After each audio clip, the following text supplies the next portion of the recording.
ನಮಸ್ಕಾರ. ಮೊದಲಿಗೆ ಈ ಒಂದು ಶುಭಾಶಯಗಳನ್ನು ಎಲ್ಲ ನಮ್ಮ ಮೈಸೂರಿನ ಮಹಾಜನತೆಗೆ ಗೌರವದಿಂದ ಅರ್ಪಣೆ ಮಾಡಲಿಕ್ಕೆ ಇಷ್ಟಪಡ್ತಾ ಇದ್ದೀನಿ.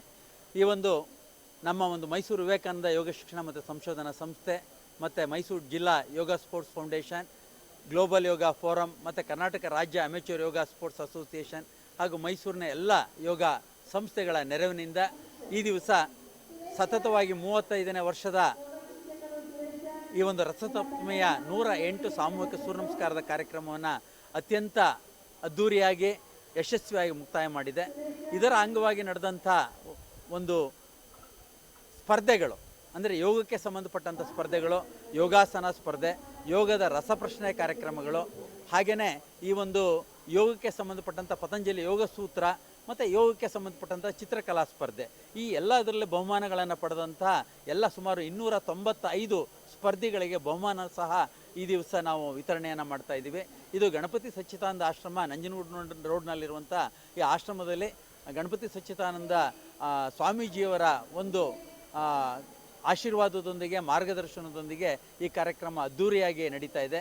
ಈ ಒಂದು ಆಶ್ರಮದ ಮೂಲಕನೇ ಸಹ ನಮಗೆ ಈ ದಿವಸದ ಪ್ರಸಾದ ವಿನಿಯೋಗವನ್ನು ಮತ್ತು ಸ್ಥಳಾವಕಾಶವನ್ನು ಮಾಡಿಕೊಟ್ಟಿರೋದಕ್ಕೆ ಅವರಿಗೆ ನಾನು ಧನ್ಯವಾದಗಳನ್ನ ಹೇಳಲಿಕ್ಕೆ ಇಷ್ಟಪಡ್ತಾ ಇದ್ದೀನಿ. ಹಾಗೆ ವಿವಿಧ ಶಾಲೆಗಳಿಂದ, ವಿವಿಧ ಸಂಸ್ಥೆಗಳಿಂದ ಯೋಗಪಟುಗಳನ್ನು ಕರ್ಕೊಂಡು ಬಂದಂಥ ಎಲ್ಲ ಯೋಗ ಶಿಕ್ಷಕರಿಗೆ, ಯೋಗ ಸಂಸ್ಥೆಯ ಮುಖಂಡರುಗಳಿಗೆ, ವಿದ್ಯಾಸಂಸ್ಥೆಯ ಮುಖ್ಯಸ್ಥರಿಗೂ ಸಹ ಈ ಸಂದರ್ಭದಲ್ಲಿ ನಾನು ಶುಭಾಶಯಗಳನ್ನು, ಅಭಿನಂದನೆಗಳನ್ನ ಹೇಳಲಿಕ್ಕೆ ಇಷ್ಟಪಡ್ತಾ ಇದ್ದೀನಿ. ಈ ಒಂದು ಸಾಮೂಹಿಕ ಸೂರ್ಯ ನಮಸ್ಕಾರ ಅನ್ನುವಂಥದ್ದು ಬರಿಯ ಒಂದು ವ್ಯಾಯಾಮ ಅಲ್ಲ, ಇದು ನಮ್ಮ ಒಂದು ಮನಸ್ಥೈರ್ಯವನ್ನು ಹೆಚ್ಚಿಸಲಿಕ್ಕೆ ನಮ್ಮ ಹಿರಿಯರು ಅನಾದಿ ಕಾಲದಿಂದ ಅಂದರೆ ವೇದಗಳು, ಪುರಾಣಗಳು, ಉಪನಿಷತ್ತುಗಳ ಕಾಲದಿಂದನೂ ಒಂದು ಸೂರ್ಯನಿಗೆ ನಾವು ನಮಸ್ಕರಿಸುವಂಥ ಒಂದು ಪದ್ಧತಿಯನ್ನು ಜಾರಿಗೆ ತಂದಿದೆ. ಈ ದಿವಸ ನಾವು 10 ಹಂತದ ಸೂರ್ಯ ನಮಸ್ಕಾರವನ್ನು 108 ಬಾರಿ ಮಾಡಿ ಆ ಒಂದು ಪ್ರತಿಯೊಬ್ಬರಿಗೂ ಸುಮಾರು ಒಂದು 500 ಜನ ಈ ಒಂದು ಕಾರ್ಯಕ್ರಮದಲ್ಲಿ ಪಾಲ್ಗೊಂಡಿದ್ದರು. ಇವರೆಲ್ಲರಿಗೆ ನಾನು ಅಭಿನಂದನೆ ಹೇಳ್ತೀನಿ. ಅವರಿಗೆ ಒಂದು ಆತ್ಮಸ್ಥೈರ್ಯ ಬಂದಿದೆ.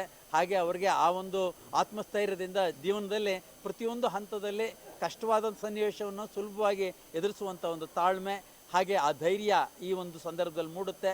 ಆ ಒಂದು ಭಗವಂತ ಸೂರ್ಯನಾರಾಯಣ ಅವರಿಗೆಲ್ಲರಿಗೂ ಇನ್ನೂ ಹೆಚ್ಚಿನ ಆರೋಗ್ಯವನ್ನು ಕೊಟ್ಟು ಕಾಪಾಡಲಿ ಅಂತ ಹೇಳ್ತಾ ಆಗಮಿಸಿದಂಥ ಎಲ್ಲರಿಗೆ ಧನ್ಯವಾದನ ಹೇಳಲಿಕ್ಕೆ ಇಷ್ಟಪಡ್ತೀನಿ.